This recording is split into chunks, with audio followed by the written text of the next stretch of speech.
We're starting our second theme in We the People, Who Governs? Our first theme, Powers and Rights, was dedicated to the question, what is government for? What does it do? Now we move to a new topic, who wields power? Who is represented and how? Who pulls the strings? Just like last time, we'll start with philosophy, then move to early American history, then trace those ideas to the modern day.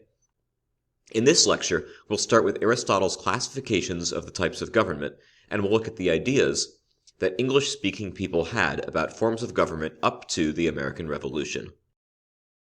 Our founders believed they were living in a world ringed with tyranny and darkness. Alas, tyranny has engrossed almost the whole earth. Power encroaches daily upon liberty, and the balance between them is almost lost.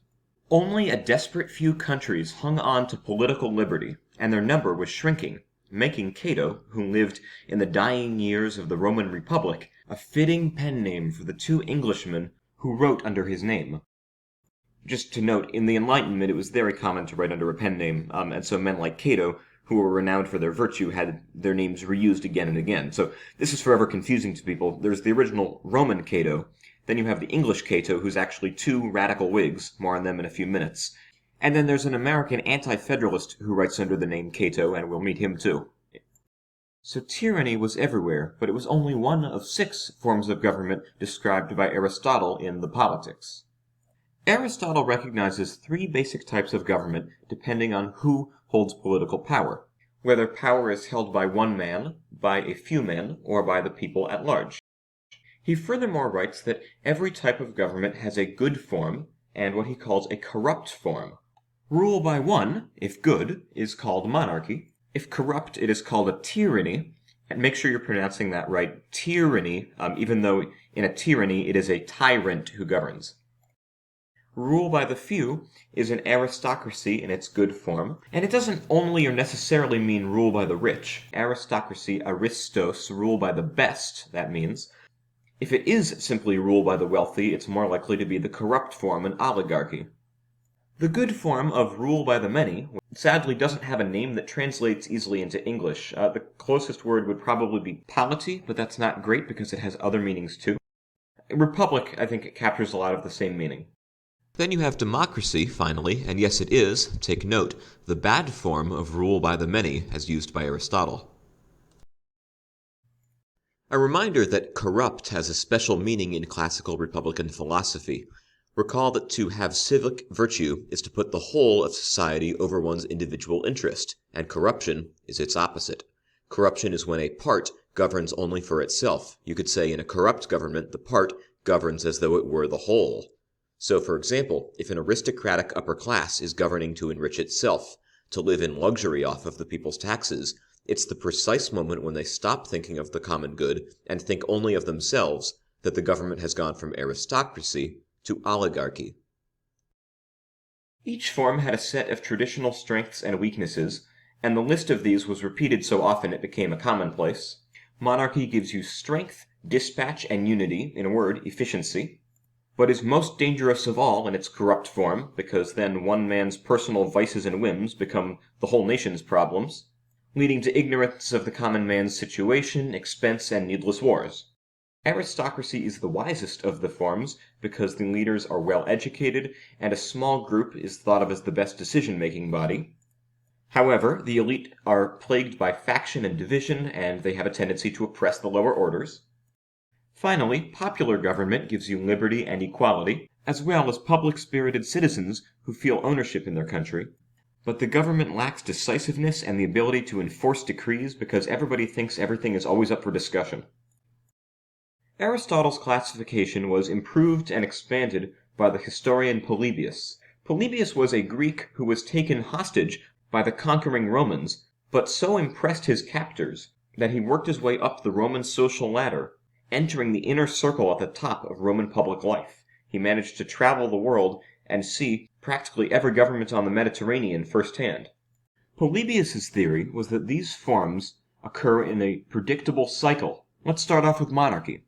Suppose that we have a wise and just ruler. Eventually, however, he becomes blinded by power, or he has an heir who governs foolishly, at which point we enter a tyranny. Once the tyranny becomes unbearable, the upper class, the nobles, will rise up against him and take power for themselves, an aristocracy, as long as they govern well. But resources will start to accrue to themselves, they will become rich and detached from the rest of society, and become oligarchic. At this point, the people will demand what is theirs, or, more likely, squabbling factions of oligarchs will each try to tempt the people to their side by offering more and more political privileges and handouts. Either way, the result is representative government. But as the people lose their virtue, thirst after material luxury goods, stop paying attention to civic affairs, stop participating in politics as rational, informed citizens, but become swayed by fears and passions, they become a corrupt democracy. At this point, it's easy for a demagogue, a strongman, to play on these fears or passions, to manipulate, to stir up resentment. Either this strongman seizes supreme power, or in the anarchy, revolt, and civil war that's likely to come at times like this, there is a desire for a strong leader. And so we return to monarchy, and so the cycle starts anew. Is there a way out of this unstable cycle, which seems to promise constant crisis and loss of life? Polybius's solution, which was accepted as the right answer for centuries, is a mixed government, one which takes the best parts of each of the three simple forms, monarchy, aristocracy, and republic. This mixed government halts the cycle and offers stability. It usually relies on a tripartite class system where each of the three classes, the one, the few, and the many, has particular privileges and a specific organ of government that represents its class interest. In an unfree world, very few governments achieved this. In fact, in the history of the world, the list of governments the framers actually admired is perhaps as short as three: Sparta, the Roman Republic, and England. Other candidates sometimes discussed were Switzerland, the Netherlands, and Denmark, but the last two of these had undergone serious decline in the past generations. Are you surprised to hear England on this list? Don't be. Out of all the European powers, England was unquestionably the most enlightened, the most free, and the most democratically governed. While France groans under the rule of absolute kings, Montesquieu is writing enviously of the glories of the English Constitution. We last met Montesquieu when we encountered his definition of civic virtue. He's even more remembered for coming up with the modern theory of separation of powers and checks and balances. Yeah, that theory. Or at least putting those concepts into memorable words. And for his model of limited and balanced power, he takes England. That is, he says, the one nation in the world whose constitution has political liberty for its direct purpose. So, let's take a look at English mixed government. This was no longer the England that killed Algernon Sidney. In fact, there was relative freedom of expression. There were three branches, not exactly equal, but within striking distance. The king was by no means the most powerful. He had been surpassed by the House of Commons. Those three branches represented each of the three simple forms of government described by Aristotle. For the monarchy, the one, you have the king, who is hereditary, but by this point Parliament has already changed the line of succession more than once, and so all kings know, King George III knows this, that he has to keep Parliament happy, for, as his grandfather George II once grumbled, "Ministers are the kings in this country." For the aristocratic element, you have the House of Lords, the few. The members of this body, peers they're called, pass on their peerages to their eldest son, making it another hereditary office. However, the king can create new peerages, and kings tend to do this when they don't have a majority, making the lords the weakest of the branches. Finally, the commons, the many, the republican part. They're elected, in theory by the people, to a 7-year term. I say in theory because although they're theoretically supposed to speak for the common person, in practice the election process is hopelessly corrupt, to the point of many members of the Commons literally buying and selling seats. They do a good job representing the interests of the landowning class, to which they almost all belong. They effectively check the king, and they're still more representative than just about anything else Europe has to offer at this time, so we'll give them a pass.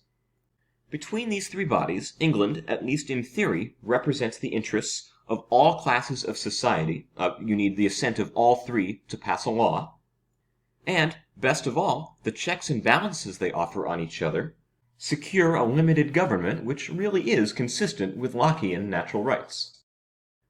I hope it goes without saying, by the way, that England has transformed utterly since that time, and its government today has nothing in common with what I just described. So England is as good as it gets. The mixed constitution has been held up as the ideal for hundreds of years. But a minority, to be sure a tiny minority, but a vocal one, is starting to sound the alarm. Hey, there's a lot of corruption. Isn't our constitution in danger? Are the people having their voice heard at all? Shouldn't we clean up the commons? Do the upper classes, the insiders, the favorites, do they deserve all this representation? The people asking these questions are called radical Whigs, and among the foremost of them is a man named James Berg. He writes, "I can see very clearly the use of a check upon the power of a king or lords, but I have no conception of the advantage of a check upon the power of the people. Is there some fear that the commons be too free to consult the general good? It seems as rational to say there ought to be a check to prevent individuals being too healthy." All this time we've assumed that the three types of government are equally likely to be corrupted, but is that true? Another radical Whig, Cato, whom we quoted at the beginning. The people have no interest but the general interest. The same can rarely be said of great men, who, to gratify private passion, often bring down public ruin. Maybe great men, monarchs, aristocrats, are more dangerous. Maybe the people are more pure, virtuous, incorruptible. These are powerful, powerful ideas with the colonists, who devour radical Whig writings like this.